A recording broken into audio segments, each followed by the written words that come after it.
అగ్నిర్జ్యోతిరః శుక్లః షణ్మాసా ఉత్తరాయణం తత్ర ప్రయాతా గచ్చంతి బ్రహ్మవిదో జనాః.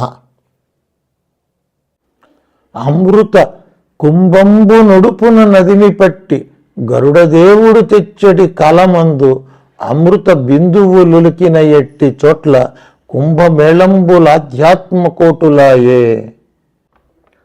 అందరికీ నమస్కారం. 144 ఏళ్లకొకసారి వచ్చే ఈ మహాకుంభమేళాను గురించి మన ఇతిహాసంలో ఏమి చెప్పారు? ఖగోళ శాస్త్రం ఏమి చెబుతోంది? నాగ సాధువులు ఎవరు, ఎక్కడివారు? ఈ కుంభమేళాలో పాల్గొనవలసిన ఆవశ్యకత, దాని ప్రయోజనాలు తెలుసుకుందాం. మహాకుంభమేళ సూర్యేందు గురు సంయోగాత్ యద్రాసౌ యస్య వత్సరే సుధా కుంభ ప్లవో భూమౌ కుంభౌ భవతి నాణ్యద. ప్రహ్లాదుని మనుమడు బలిచక్రవర్తి గొప్ప చక్రవర్తి. ఆయనకి తన తాతగారి విష్ణుభక్తి, ముత్తాతగారి పరాక్రమం రెండూ ఉన్నాయి. దానివల్ల విష్ణుభక్తుడుగా ఉంటూనే రాజ్య విస్తరణ కోసం శ్రమించేవాడు. రాజ్యపాలన చేస్తున్నా, యుద్ధాలు చేస్తున్నా ఎవరి మీద ద్వేషం పెంచుకోడు. దానివలన ఆయనకి ఏ చెడు వ్యసనాలు అంటుకోలేదు. అంతటి ధార్మికుడు. తరచుగా దేవలోకాలపైన దాడి చేయటం వలన ఆయన పరాక్రమానికి భయపడుతున్నారు దేవతలు. బలిచక్రవర్తిని ఎదుర్కోవటం తమ వల్ల కాదని దేవతలు శ్రీహరిని ఆశ్రయించారు. తమను, తమ రాజ్యాన్ని బలిచక్రవర్తి బారి నుండి రక్షించమని ప్రార్థించారు. విష్ణువు దేవతలతో, దేవతలారా, బలిచక్రవర్తి ధర్మాత్ముడు, ఆయన పాలిస్తే తప్పేమిటి అని మీరు రాజ్యత్యాగం చేసే ఔదార్యం చూపలేకపోయారు. మీరు నా భక్తులు, బలి కూడా నా భక్తుడే, మరి నేను మీ మీద పక్షపాతం చూపించకూడదు కదా అన్నాడు. బృహస్పతి శ్రీహరితో వినయంగా, ప్రభు, ఈ దేహం నాది, ఈ లోకం నాది, ఈ రాజ్యం నాది అనుకునే జీవులందరూ స్వార్థంతోనే జన్మలెత్తుతున్నారు, స్వార్థంతోనే జీవిస్తున్నారు, స్వార్థంతోనే నశిస్తున్నారు. దేవతలు, రాక్షసులు అందరూ ఈ కోవలోని వారే. కేవలం నీవు మాత్రమే స్వార్థం ఎరుగని వాడివి. బలిచక్రవర్తి తన తాత ప్రహ్లాదు నుండి సంక్రమించిన పుణ్యఫలం నీ అనుగ్రహం వల్ల ధార్మికుడుగా జీవిస్తున్నాడు తప్ప భావితరాలలో ధర్మం స్థిరంగా ఉండే ఆలోచన చేయటం లేదు. ఆయన చుట్టూ ఉన్న పరివారంలో తామస రాక్షస ప్రవృత్తిని ప్రక్షాళన చేయటానికి ప్రయత్నించటం లేదు. కాబట్టి ఆయన రాజ్యంలో ధర్మం కొనసాగుతుందా ఆలోచించు అని వేడుకున్నాడు. శ్రీహరి దేవతలతో, ఇది సరి అయిన సమయం కాదు. మీరు బలిచక్రవర్తి, రాక్షసులతో సంధి చేసుకోండి. మీరిరువురు కలిసి క్షీరసాగరాన్ని మదించండి. మందర పర్వతాన్ని కవ్వంగా చేసుకోండి. వాసుకుని ప్రార్థించి తాడుగా చేసుకోండి. దివ్యమైన అనేకమైన వస్తువులు లభిస్తాయి, అవి పంచుకోండి. చివరికి అమృతం వస్తుంది. అమృతం పూర్తిగా మీకు అందేలా నేను సహాయపడతాను. అమృతం వలన మీ శక్తి అధికమవుతుంది అని ఉత్సాహపరిచి పంపాడు. దేవతలకి, రాక్షసులకి కూడా ఈ సంధి ప్రతిపాదన ఆమోదమైంది. బలిచక్రవర్తి తన వద్ద అధిక బలము, బలగము ఉన్నాయి కనుక తమకే ఫలితం అధికంగా లభిస్తుందని ఊహించాడు. రాక్షసులు వాసుకి తోక పట్టుకోవటం వాళ్ళ స్థాయికి తగిన పని కాదని వాసుకి శిరస్సు పట్టుకున్నారు. దేవతలు వాసుకి తోక పట్టుకొని మథనం ప్రారంభించారు. ఆ ఒరిపిడికి వాసుకి తల్లడిల్లిపోయి తన 1000 తలల నుండి భయంకరమైన విషాన్ని విరజిమ్మింది. రాక్షసులు ఆ విషాగ్నికి భస్మమయ్యారు. మరల కొత్త బలగాలను బలి రంగంలోకి దించాడు. ముందుగా కాలకోట విషయం సముద్రం నుండి వచ్చింది. అందరూ దానిని స్వీకరించటానికి భయపడ్డారు. పరమేశ్వరుడు ఆ విషాన్ని గ్రహించి తన కంఠంలో నిలబెట్టుకున్నాడు. ఆ తరువాత ఐరావతం అనే తెల్లని ఏనుగు, పారిజాత వృక్షము, లక్ష్మీదేవి వంటి మహిమాన్విత వస్తువులు లభించాయి. రాక్షసులు దృష్టి అమృతం పైన ఉంది. ఈ వస్తువులు వారికి చాలా అల్పంగా కనిపించాయి. గొడవ ఏమీ లేకుండా అవి అన్ని దేవతలు తీసుకున్నారు. చివరికి అమృతం లభించింది. విష్ణువు ధన్వంతరిగా అమృత కలశం పట్టుకొని పైకి వచ్చాడు. అప్పటిదాకా బలిచక్రవర్తి చెప్పు చేతుల్లో ఉన్న రాక్షసులు అత్యాశతో ధన్వంతరి చేతి నుండి ఆ అమృత కలశాన్ని లాక్కుని పారిపోసాగారు. ఇంద్రుని కొడుకు జయంతుడు ధైర్యం చేసి రాక్షసుల చేతిలోని కలశాన్ని లాక్కుని పరిగెత్తాడు. ఇక రాక్షసులకు దేవతలకు ఉన్న సంధి ఒడంబడిక పక్కకు తొలగింది. యుద్ధం చేయటం మొదలుపెట్టారు. జయంతుడు తాను రాక్షసులతో యుద్ధం చేయాలి కాబట్టి ఆ కలశం, దాని కుంభం అని కూడా అంటారు, దాని రక్షణ రవిచంద్ర గురువులకు అప్పగించాడు. చంద్రుడు కలశం పడిపోకుండా రక్షించాలి, రవి కలశం పగిలిపోకుండా రక్షించాలి, గురువు కలశం శత్రువుల చేతికి చిక్కకుండా రక్షించాలి.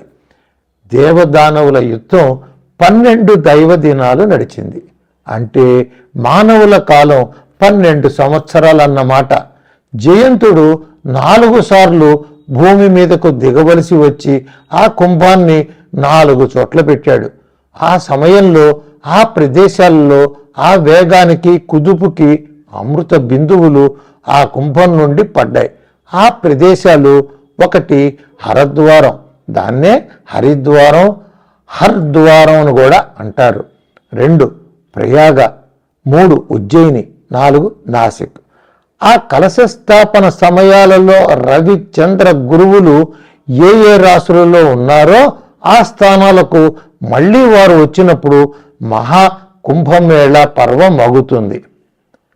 ఈ కుంభమేళా పర్వ విశేషాలు: హరద్వారం సూర్యుడు మేషరాశిలోనూ గురువు కుంభరాశిలోనూ ఉన్నప్పుడు వస్తుంది. ముఖ్య స్నానం మేష సంక్రాంతి నాడు, అనగా ఏప్రిల్ 13, 14 ప్రాంతంలో. శ్రీరామనవమి మరొక ముఖ్య స్నానం, చైత్ర పూర్ణిమ అంతిమ స్నానం. దీని తర్వాత మరల 6 సంవత్సరాలకు అర్ధ కుంభమేళా వస్తుంది. 2వది ప్రయాగ. సూర్యుడు మకర రాశిలోను గురువు వృషభ రాశిలోను ఉన్నప్పుడు ఇక్కడ కుంభమేళా వస్తుంది. పౌష అమావాస్య, మౌని అమావాస్య నాడు ముఖ్య స్నానం. మకర సంక్రాంతి, వసంత పంచమి, మాఘ పూర్ణిమ, శివరాత్రి ఇతర ముఖ్య స్నానాలు. 3 ఉజ్జయిని.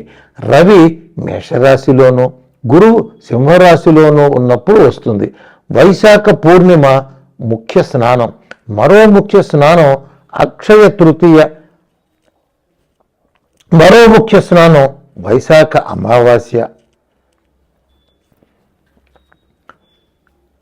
వైశాఖ అమావాస్య అంతిమ స్నానం. ఇదే సంవత్సరం హరిద్వార్లో అర్ధ కుంభమేళా. 4 నాసిక్.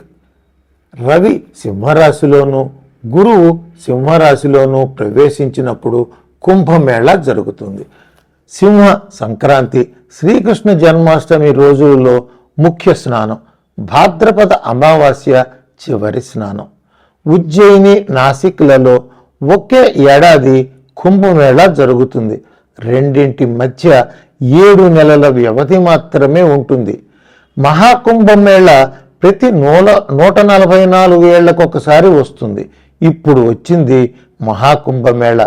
ఇప్పుడు భూమి మీద జీవించి ఉన్న జీవులెవరూ మరల ఈ మహాకుంభమేళాని దర్శించగలిగే అవకాశం ఉండదు.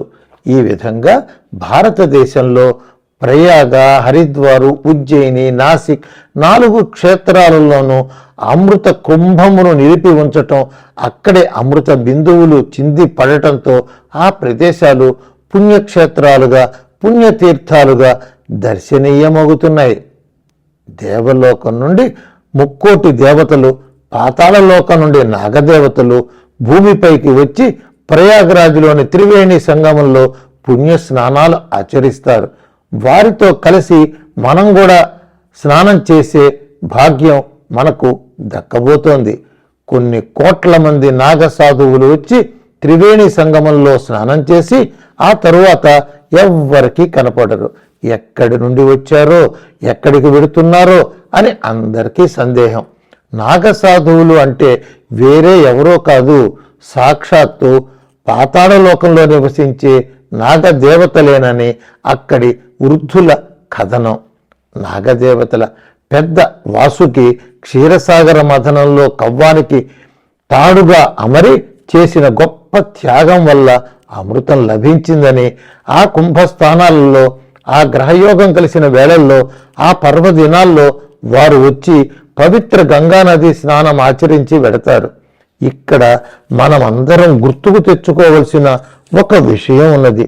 భగీరథుడు గంగమ్మను భూమి మీదకి, ఆ తర్వాత పాతాళలోకానికి తీసుకువెళ్ళటానికి శివుడు గురించి తపస్సు చేశాడు. శివుడు భగీరథుణ్ణి అనుగ్రహించి గంగామాతకు స్థూల రూపమిచ్చి భూగర్భ నుండి పైకి వచ్చి నదీమ తల్లిగా పరవళ్ళు తొక్కుతూ సాగర దిశగా పయనిస్తుందని చెప్పాడు.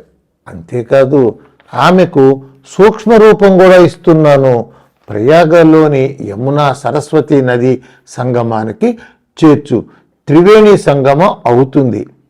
త్రివేణి సంగమంలోనే పాతాళలోకానికి ద్వారం ఉందని, గంగ సూక్ష్మ రూపంతో భగీరథుడి వెంట వెళ్ళి పాతాళలోకంలో స్థూల రూపంతో ప్రవహిస్తుందని చెప్పాడు. అలా గంగామాత దేవలోకంలోనూ, భూలోకంలోనూ, పాతాళంలోనూ జీవులను అనుగ్రహిస్తోంది. అలా ఈ నాగదేవతలు కామరూపులు కాబట్టి నాగసాధువులుగా త్రివేణి సంగమంలో ఉన్న పాతాళలోక ద్వారం నుండి భూలోకానికి వచ్చి కుంభమేళాలో పాల్గొంటున్నారు.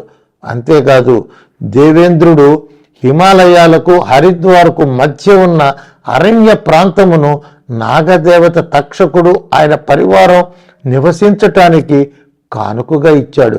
అక్కడి నుండి కూడా పాతాళలోకానికి ద్వారం, అదే దారి ఉన్నది. నాగులు మానవుల ఆకారంతోనే ఉంటారు. అంతేకాదు సర్ప సదృశమైన ఆకారం కూడా ఉంటుంది. కామరూపులు కాబట్టి నాగ సాధువులు మానవ రూపంలో దర్శనమిస్తున్నారు. ఈ ప్రదేశాన్ని మన ఇతిహాసంలో ఖాండవవనము అంటారు. శ్రీకృష్ణార్జునులు ఖాండవ దహనం జరిపించి నాగులను శాశ్వతంగా పాతాళలోకానికి పంపివేశారు. ఆ రాజ్యాన్ని భూలోకంలో కలిపివేశారు. కానీ సూక్ష్మ రూపాల్లో నాగులు భూమి మీదకు రావటానికి పాతాళలోకం నుండి వారికి హరిద్వార్లో కూడా ద్వారం ఉంది. ఖగోళ శాస్త్రం ప్రకారం బృహస్పతి ప్రతి సంవత్సరం రాశి మారతాడు. రవి నెలకొకసారిగా రాశి మారతాడు. చంద్రుడు 3 రోజులకు ఒకసారి రాశి మారతాడు. ఈ 3 గ్రహాల కిరణాలు 12 ఏళ్లకు ఒకసారి ఒకే చోట కేంద్రీకృతమై సాంద్రీకృతం కావటాన్ని పూర్ణ కుంభమేళ అని, మహాకుంభమేళ అని పిలుస్తున్నారు. ఆ సమయంలో ఆ కిరణాల మీద అమృత ప్రభావం ఉంటుంది. ప్రతి 12 ఏళ్లకి జరిగే కుంభమేళను పూర్ణ కుంభమేళ అంటారు. కానీ పూర్ణ కుంభమేళ 12 రాసులను చుట్టి వచ్చేటప్పటికి 144 సంవత్సరాల కాలం పడుతుంది. దానిని మహాకుంభమేళ అని పిలుస్తారు. ఇప్పుడు వచ్చింది మహాకుంభమేళ. పుష్య మాస పౌర్ణమి నుండి మాఘ పౌర్ణమి వరకు ఈ మహాకుంభమేళ జరుగుతుందని స్థానిక పెద్దలు చెప్తున్నారు. కానీ ఈసారి జనవరి 13 నుండి ఫిబ్రవరి 28 వరకు ఈ మేళాను నిర్వహిస్తున్నారు. పాతాళలోకంలోనూ గంగా నది ప్రవహిస్తోంది. నాగదేవతలు వారి లోకంలోనే పుణ్యస్నానాలు చేయవచ్చు. కానీ అమృత కలశం అనండి, అమృత కుంభం అనండి, అది నిలబెట్టిన పావన ప్రదేశం, అమృత బిందువులు నేలను తాకిన పరమ పావన ప్రదేశం ప్రయాగరాజు చేరి గంగానది స్నానం చేయటానికి నాగదేవతలు వస్తున్నారు అని తెలుసుకోవాలి. ఇక్కడ మరొక కథ కూడా మనకు ఇతిహాసాలలో కనపడుతుంది. గరుత్మంతుడు తన తల్లి వినతకు దాస్య విముక్తి చేయటం కోసం అమృతం ఉన్న కలశాన్ని స్వర్గం నుండి తీసుకువస్తాడు.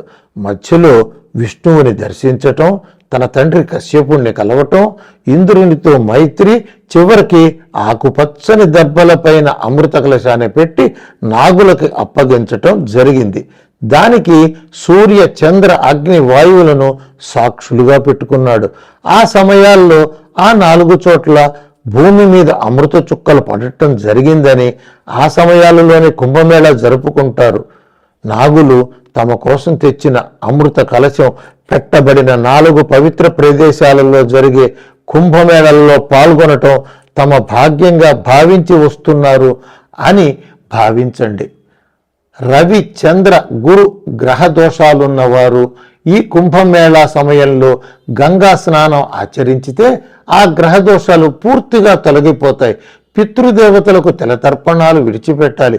అలా చేయటం వలన పితృదేవతల అనుగ్రహానికి పాత్రులవుతాం.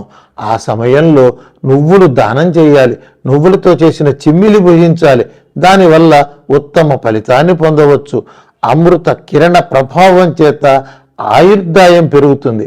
మనం జీవించి ఉన్న కాలంలోనే ఈ మహాకుంభమేళా రావటం వలన బాలలు, యువకులు, వృద్ధులు అందరూ ఈ మహాకుంభమేళా దర్శించుకోగలగటం ఒక వరం. మరల 144 సంవత్సరాలకు గాని ఈ అపురూప సంఘటన జరగటం మనం చూడలేం. ఈ అద్భుత అవకాశాన్ని జార విడుచుకోకుండా మహాకుంభమేళాలో పాల్గొందాం. పావన గంగా స్నానం చేసి పునీతుల మగుదాం. అమృత కిరణాల ప్రత్యక్ష అనుభవం పొందుదాం. రండి, ప్రయాగరాజుకు తరలి రండి అని విజ్ఞప్తి చేస్తూ సెలవు తీసుకుంటున్నాను. అందరికీ నమస్కారం. ఈ వీడియో మీకు నచ్చినట్టయితే ఇలాంటి మరిన్ని వీడియోలు చూడాలనుకుంటే మన ఛానల్ని లైక్ చేయండి, సబ్స్క్రైబ్ చేయండి. ధన్యవాదాలు.